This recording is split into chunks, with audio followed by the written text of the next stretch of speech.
Hi, in this lesson, we'll learn about Boolean expressions. Let's go! We learned in Unit 1 that the primitive type Boolean can store true and false values.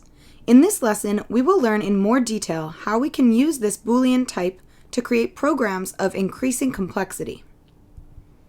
What makes Booleans a particularly useful data type is the fact that they can use relational operators to store true-false information. Relational operators are constructs in programming that allow us to compare the value of two expressions. This is a full list of all the arithmetic relational operators that can be used to evaluate Boolean expressions in Java. You may be familiar with these operators from math class. We can actually set the value of a Boolean data type equal to a relational operator. In this case, we are creating an expression that evaluates whether or not the value of x is greater than the value of y.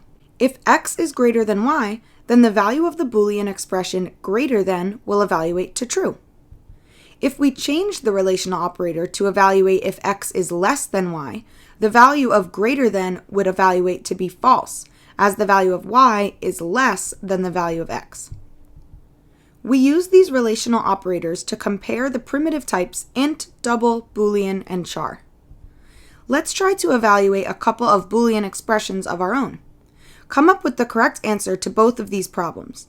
In the first, write an expression that evaluates true if the grade is above 89, and in the second, write a Boolean expression that evaluates true if the variable key is equal to q.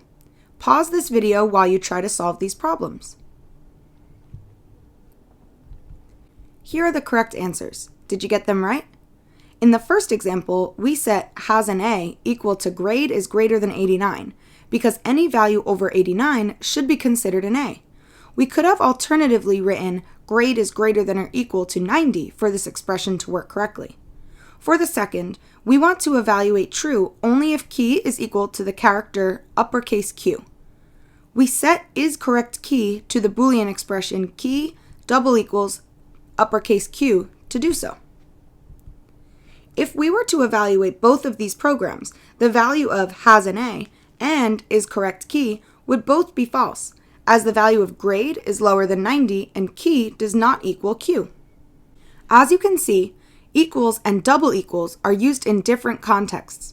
We only use equals to assign values, while double equals is used to compare values. When writing Boolean expressions, be careful to use the correct operator sequence so as to avoid errors. We can also use the relational operators double equals and not equal to when comparing reference types. However, it's important to be careful when using relational operators with reference types, as their behavior is a little different than when comparing primitive types. While we would assume that both rect1 and rect2 would be equal to one another because they contain the same information, the reality is that they refer to two separate rectangle objects. When they are compared to one another in test 1, the expression evaluates to false because they are not the same object. If we assign rect1 to the value of rect2 and run the same test, the Boolean expression test1 will evaluate to true because both variables point to the same rectangle object. Double equals is concerned with whether the two variables or values are equal, not if they are equivalent. This is an important distinction to make when using Boolean expressions. Remember that we can use the equals method to compare string literals. Let's try an example problem. Brainstorm the steps that you would need to take to complete this problem. Pause the video while you try to find the answer. Here is a sample solution for the different steps that this problem requires. Let's take a look at the first step, where we need to ask the user to input their age. First, we need to import the scanner class so that we can be prepared to receive user input. Then we need to create a scanner object and ask the user to input their age. Next, we need to store the user input in a variable. We can do this by using the nextInt method. This is where our new skills are being used. Here we need to create a Boolean value that stores whether or not the user is old enough to vote. Since the voting age in the US is 18, we want the value of the Boolean to be false if the age is less than 18.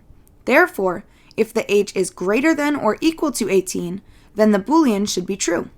We write age is greater than or equal to 18 so that the Boolean will express the correct value when the user input is gathered. And finally, we need to print the result. We can do that by using concatenation to put both the string old enough to vote and the Boolean variable in the same expression. Now we've created a program that determines whether a user is old enough to vote. Here's an example of that code written out in our code editor. Now that you've learned about Boolean expressions, let's get some practice using them in the CodeHS editor.